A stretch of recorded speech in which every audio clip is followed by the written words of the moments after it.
क्या आप सोच सकते हैं कि एक नेता खुलेआम ये स्वीकार करे कि उसके देश ने भारत में हमले कराए? यही सस्पेंस उस समय सामने आया जब पाकिस्तान के चौधरी अनवारुल हक का वायरल वीडियो चर्चा में आया। उन्होंने कहा कि लाल किले से लेकर कश्मीर के जंगलों तक हमले उनके निर्देशों में हुए, लेकिन सवाल ये है कि क्या फरीदाबाद में पकड़े गए आतंकी मॉड्यूल की योजना 6 दिसंबर को सफल हो जाती तो क्या भारत इससे बच पाता?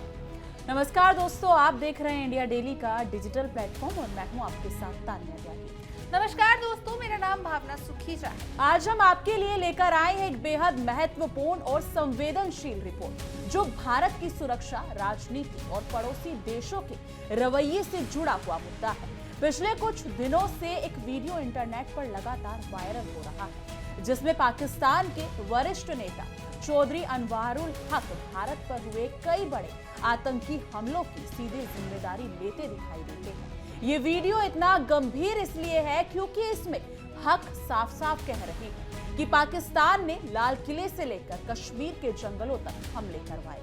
ये बयान न सिर्फ चौंकाने वाला है बल्कि उन आरोपों को भी मजबूत करता है जिन्हें भारत हमेशा से उठाता रहा है कि पाकिस्तान आतंकवाद को एक नए राजनीतिक हथियार की तरह इस्तेमाल करता है। बिल्कुल, आज हम इस पूरे मुद्दे को शुरुआत से लेकर अंत तक आसान भाषा में आपको समझाएंगे कि इस वीडियो में क्या कहा गया, इसके पीछे क्या संकेत हैं, कैसे ये बयान भारत पाक संबंधों को प्रभावित करता है और साथ ही हम आपको बताएंगे कि फरीदाबाद से जुड़े उस मॉड्यूल के बारे में जिसकी योजना इतनी खतरनाक थी कि अगर समय पर उसका भांडाफोड़ ना होता तो 6 दिसंबर को एक बड़ा आत्मघाती हमला हो सकता था। ये कहानी किसी के पक्ष में नहीं है बल्कि घटनाओं को तथ्यात्मक, सरल और समझने योग्य तरीके से आपके सामने रखी जा रही है। बिल्कुल, सबसे पहले बात करते हैं इस वायरल वीडियो की जिसने पूरे मामले को अंतर्राष्ट्रीय स्तर पर चर्चा का विषय बना दिया। वीडियो में पाकिस्तानी नेता चौधरी अनवारुल हक एक मंच पर भाषण दे रहे हैं और बहुत ही बेफिक्री से कहते हुए नजर आ रहे हैं कि अगर कोई बलूचिस्तान को नुकसान पहुंचाएगा तो वो भारत में लाल किले से लेकर कश्मीर के जंगलों तक हमले करेंगे और अल्लाह की मेहरबानी से उन्होंने ऐसा कर दिखाया है। ये बयान सुनने में इतना गंभीर है कि तुरंत सवाल उठता है, क्या ये पाकिस्तान की नीति का खुला स्वीकार है? क्या ये इस बात का प्रमाण है कि भारत में आतंकी घटनाएं सिर्फ संगठनों का काम नहीं बल्कि राज्य समर्थित गतिविधियां हैं? ये बयान दुनिया के सामने पाकिस्तान की वो छवि रख देता है जिसे भारत कई बार उजागर करता आया है। बिल्कुल, हक के बयान में 2 घटनाओं का सीधा उल्लेख मिलता है। एक, दिल्ली के पास लाल किले क्षेत्र में हुआ 10 नवंबर का कार ब्लास्ट और दूसरा कश्मीर के बेसरन घाटी में हुआ पर्यटकों पर हमला। इन दोनों घटनाओं में कई निर्दोष लोगों की जानें चली गई, लेकिन जब इन्हें जोड़कर देखा गया और उसी वक्त ये वीडियो सामने आया तो पूरा मामला और भी गंभीर हो गया।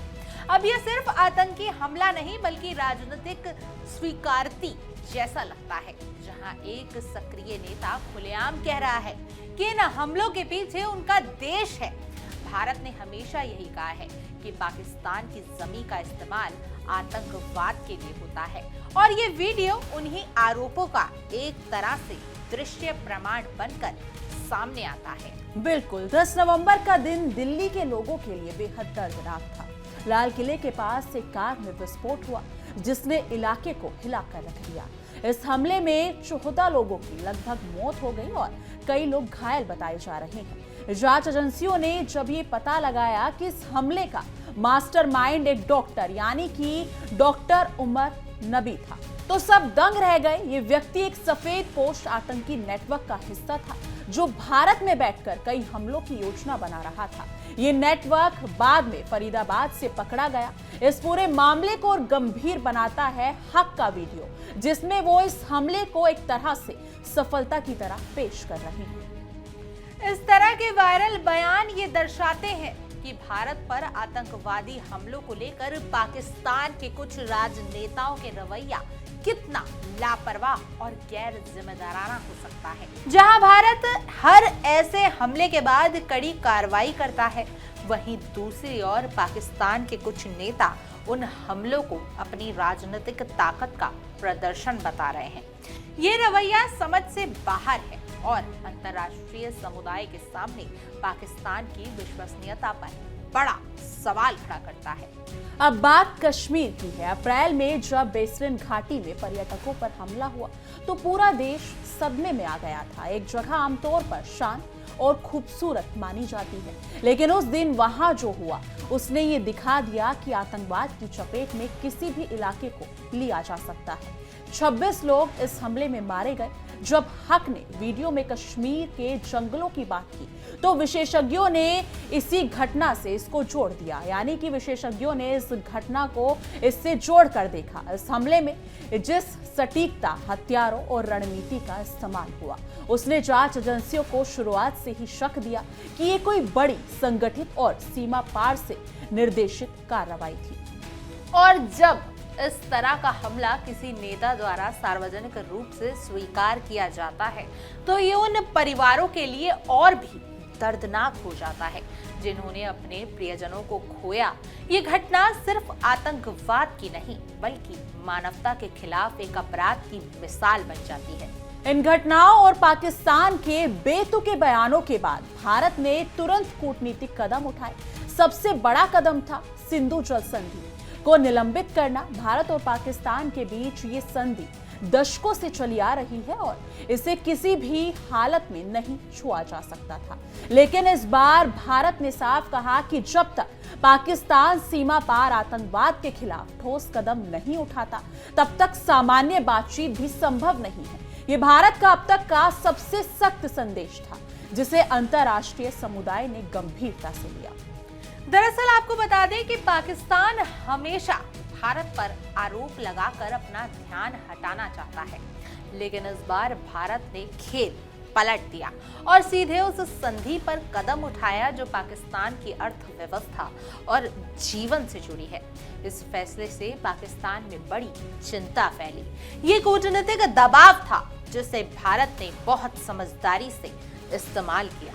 बिल्कुल दिलचस्प बात यह है कि पाकिस्तान के अंदर से ही अब आवाजें आने लगी है कि सरकार आतंकवाद को राजनीतिक हथियार की तरह इस्तेमाल करती है। खैबर पख्तूनख्वा के मुख्यमंत्री सोहेल अफरीदी ने हाल ही में एक बयान दिया कि पाकिस्तान सरकार कई बार नकली आतंकी हमलों का इस्तेमाल करती है ताकि राजनीतिक फायदे हो सके।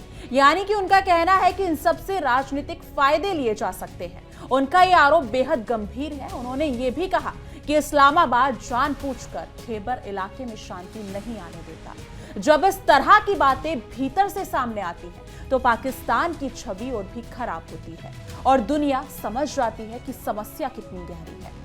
इन बयानों को और ऊपर से हक के वायरल वीडियो को एक साथ देखा जाए तो साफ लगता है कि नापाक के भीतर कई नेता और संस्थाएं खुद मान रही हैं कि आतंकवाद उनकी राजनीतिक रणनीति का हिस्सा बन चुका है। इससे बाहर की दुनिया को भी उन तथ्यों को समझने में मदद मिलती है जिन पर भारत लगातार ध्यान दिलाता आया है। अब आते हैं सबसे खतरनाक और ताजा खुलासे पर। फरीदाबाद मॉड्यूल ये वही नेटवर्क है जो लाल किले के पास हुए हमले से जुड़ा है, लेकिन जांच में जो जानकारी सामने आई वो और भी चौंकाने वाली है। ये मॉड्यूल 6 दिसंबर यानी कि बाबरी मस्जिद विधिवंश की बरसी पर एक बड़ा आत्मघाती हमला करने की योजना बना रहा था। इस मिशन का नाम रखा गया था ऑपरेशन D6। इस योजना का उद्देश्य था भारत में सांप्रदायिक तनाव बढ़ाना और देश को अस्थिर करना।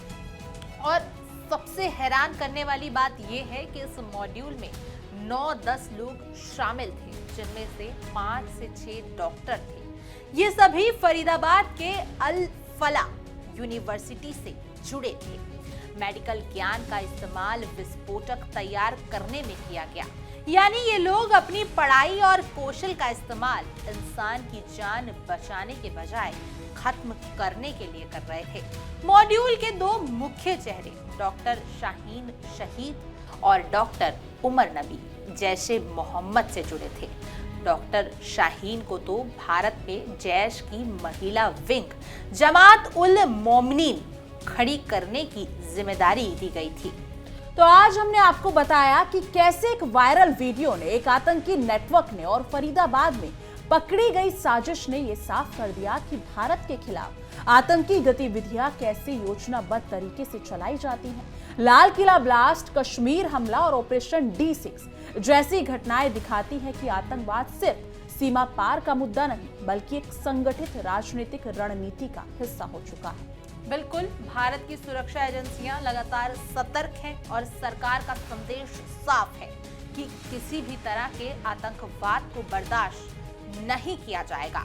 उम्मीद यही है कि दक्षिण एशिया में शांति कायम हो और आम लोगों को हिंसा और डर से मुक्त जीवन मिल सके। खैर, आज की इस खबर में इतना ही, आज की इस रिपोर्ट में इतना ही। बहरहाल आप हमारी एक खास पेशकश देखने के लिए इंडिया डेली देखते रहें। तहकीकात हर खबर की तह तक।